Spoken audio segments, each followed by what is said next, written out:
Welcome back to Revise and Resubmit, the podcast that takes, those really dense academic papers and makes them surprisingly interesting. I'm Pavlov. And I'm Nikita. And today, we're going to be tackling a question that's pretty close to the heart of every entrepreneur out there, especially those who are really trying to make a positive impact on the world. And that question is, how do you design a business model that's both sustainable and successful? $1 million question, right? Yeah, exactly. And we've got a fascinating research paper to kind of guide us on this journey. It's called Strategic Entrepreneurship 2025 Esau Stairway to Impact or Highway to Failure, a cognitive perspective on business. Catchy title. Yeah, I know, right? Yeah. But this paper, it actually tracked 6 German startups, all focused on sustainability. And they follow them from their early stages all the way to that, that crucial proof of concept phase. Yeah. Now, what's really interesting is that this research, it suggests that it's not just about having a great product or even, being in the right market. It's about something much deeper. It's about the mindset. Yeah, exactly. The mindset of the founding team. That's right. The researchers call this cognitive framing, which is basically, it's like the lens through which a teen sees the world. It's their beliefs about what's possible, what's important, and how to go about achieving success. So it's almost like those early assumptions, those deeply held beliefs. Yeah. They can either set them up for success or send them down a path to failure. Exactly. And the researchers, they observed 2 very distinct paths that these startups took. One they called the narrow frame path, where teams were super focused on either social impact or commercial success. Okay. They kind of had blinders on, just looking for information that confirmed what they already believed. So tunnel vision. Yeah. I could see how that could be a problem, especially in the startup world where things are constantly changing. Can you give us an example from the research? Sure. The paper talks about this company called Ideal Health. They developed a really impressive holistic wellness program for businesses. They were all about creating social impact, offering, outdoor activities, team assessments, the whole package. Wow, the whole 9 yards. Yeah, exactly. But because they were so focused on that doing good side of things, their business model became super complex and expensive. So they had a fantastic product, real potential to make a difference. But it just wasn't financially viable. Right. They fell into what the researchers call a lock-in, where their early decisions, driven by that narrow focus, they ended up limiting their options down the road, so they were creating tons of value, but they struggled to capture that value in a way that could actually sustain the business. Makes sense. It's the classic case of good intentions gone astray. Yeah. So what about the other path, the teams that managed to, kind of find that balance? They took what the researchers call the paradoxical frame path. Okay. Which might sound a little counterintuitive, but these teams, they actually embraced that tension between social and commercial goals. They were constantly juggling those 2 priorities, trying to find that sweet spot where they could, do good and make money. Sounds incredibly challenging, but also maybe the key to cracking the code of sustainable entrepreneurship. That's what the research seems to suggest. A great example from the paper is pragmatic manufacturing. They developed a recyclable alternative to bubble wrap. Oh, that's cool. I know, right? And here's where it gets interesting. They didn't just rush to market with a fixed plan. They're constantly experimenting, gathering feedback, iterating their business model as they learn more about their customers and the market. So a much more agile approach, Yeah. Open to adapting as they went along. Did this slower, more iterative approach ultimately pay off for them? It seems so. By embracing that paradoxical mindset, they were able to create a business model that was both impactful and commercially viable. They didn't shy away from the tension between those 2 goals. They leaned into it. This is really fascinating stuff. We're starting to see how these contrasting mindsets, these cognitive frames, as the paper calls them, can really have a huge impact on a venture's trajectory. But before we go any further, I think it's important to pause here and ask ourselves, what does this all mean for our listeners? How can we apply these insights to our own work? Yeah. Our own projects? Because it's not just entrepreneurs who are trying to balance competing priorities and achieve these ambitious goals, right? That's a great point. I think the first step is to become aware of our own cognitive frames. What are those deeply held beliefs and assumptions that are shaping our decisions and actions? Are we approaching problems with a narrow focus? Or are we open to embracing multiple perspectives and navigating those inevitable tensions? So it's almost like holding up a mirror to our own thinking, trying to understand those biases and blind spots that we all inevitably have, But how do we actually do that? How can we become more aware of our own cognitive frames and potentially shift them if needed? Well, one powerful way is to actively seek out diverse perspectives. Talk to people who disagree with you, who challenge your assumptions. Read research or articles that present a different point of view.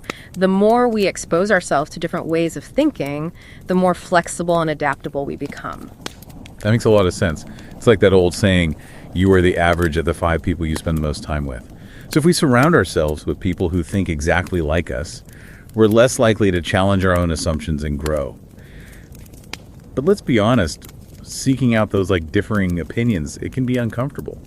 It requires us to step outside of our comfort zones and be open to the possibility that we might be wrong. It definitely can be, but that discomfort is often where the real learning and growth happens. It's in those moments of cognitive dissonance, when our beliefs are challenged, that we have the opportunity to expand our thinking and develop a more nuanced understanding of the world. So we've talked about the importance of being aware of our cognitive frames, seeking out diverse perspectives. But I'm curious, what else can we do to boost our mental agility and become better at juggling those, competing priorities that are so common in both our work and our personal lives? Well, one thing the research highlighted is the importance of slowing down. Okay. I know it sounds counterintuitive in a world that's obsessed with speed and efficiency, but the teams that succeeded in this study, they weren't afraid to pause, to really grapple with the complexities of their business models, even if it meant moving a bit slower initially. That's an interesting point. Yeah. It seems like in a world that's constantly pushing us to do more faster, sometimes the key is to actually pump the brakes a little bit and give ourselves the space to think deeply and strategically. Exactly. It's about finding that balance between action and reflection. If we're constantly rushing from one task to the next, we might miss those crucial insights, those aha moments that can lead to truly innovative and sustainable solutions. I love that. It's like that old saying, sometimes you need to slow down to speed up. But in those moments of reflection, what specific questions should we be asking ourselves? How can we make the most of that time and ensure that we're not just spinning our wheels? That's where we'll pick up after a quick break. So to answer your question about what to focus on in those moments of reflection, the research suggests honing in on a few key areas. The first is value creation. Are you truly addressing a problem that people care about? And are you doing so in a way that's sustainable, not just environmentally, but also, financially and socially?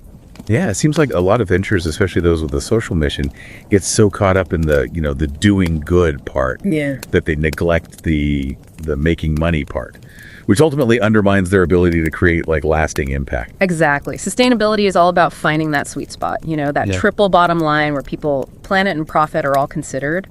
But it's not enough to just create value. You also need to think about how you're capturing it. That makes sense. You could have the most amazing product or service in the world, but if you don't have a solid plan for generating revenue and sustaining your operations, it's not going to make much of a difference in the long run. Right, and this is where a lot of well-intentioned ventures stumble. They create incredible value, but they don't have a clear strategy for turning that value into a viable business. So when you're reflecting, ask yourself, how does my business model actually generate revenue? Is it enough to cover our costs, support our growth, and ultimately achieve our impact goals? This all ties back to those cognitive frames we were talking about earlier. If a team is solely focused on social impact, they might overlook those crucial financial considerations, which can lead to problems down the road. Exactly. Yeah. That's why having that paradoxical mindset, that ability to hold both social and commercial goals in mind simultaneously, is so crucial. But it's not just about juggling those two priorities, it's also about understanding the needs and expectations of your stakeholders. That's a great point. You've got your investors who are looking for a return on their investment. You've got your employees who want fair wages and a positive work environment. Your customers who want a quality product or service at a reasonable price. It's a lot to keep track of. It is, and this is where those path-changing mechanisms we touched on earlier can come into play. Think back to the example of pragmatic health. From the study, they initially had a very commercially driven model for their digital health platform, but when they brought on a psychologist, someone with a deep commitment to social impact, it forced them to rethink their entire approach.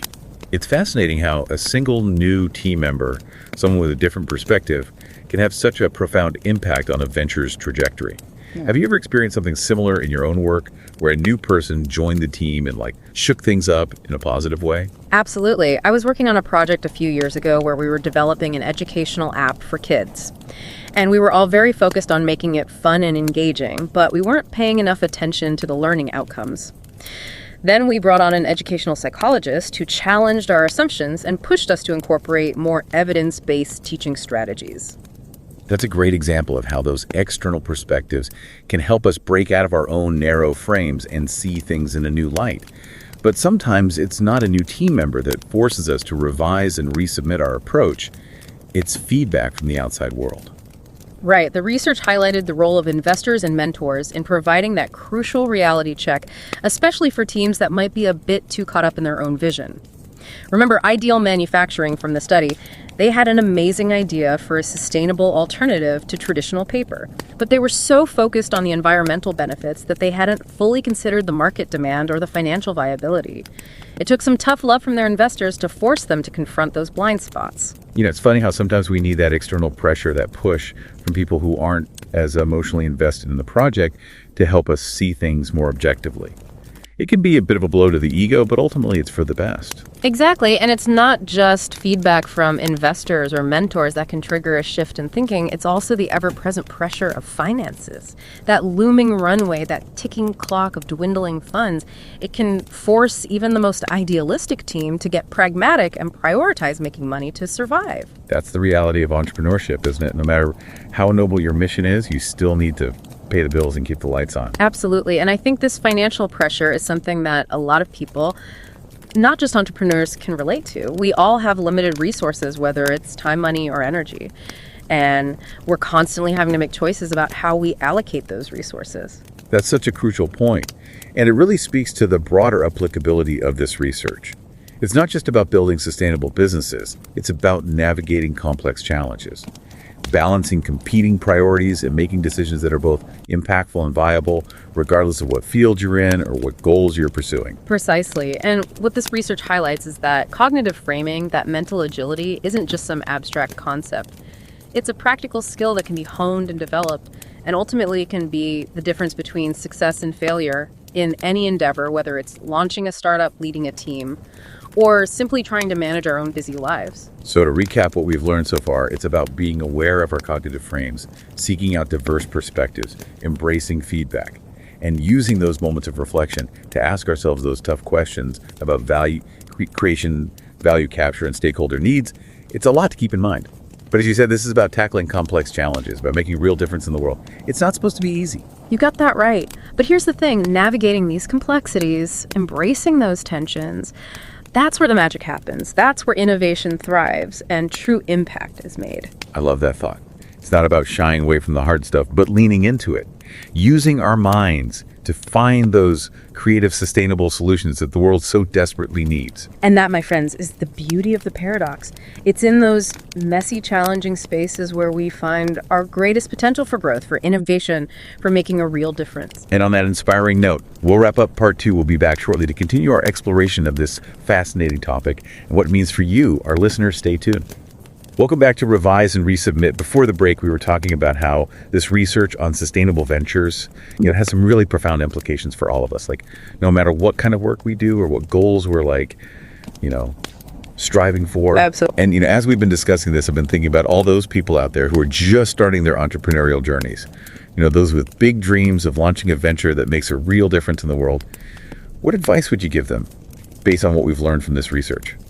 That's a great question, and one that I think a lot of aspiring entrepreneurs grapple with. I think the most important piece of advice, and it really echoes what we've been talking about this whole time, is to be intentional about the mindset you bring to your venture. Okay. Don't underestimate the power of your cognitive frame.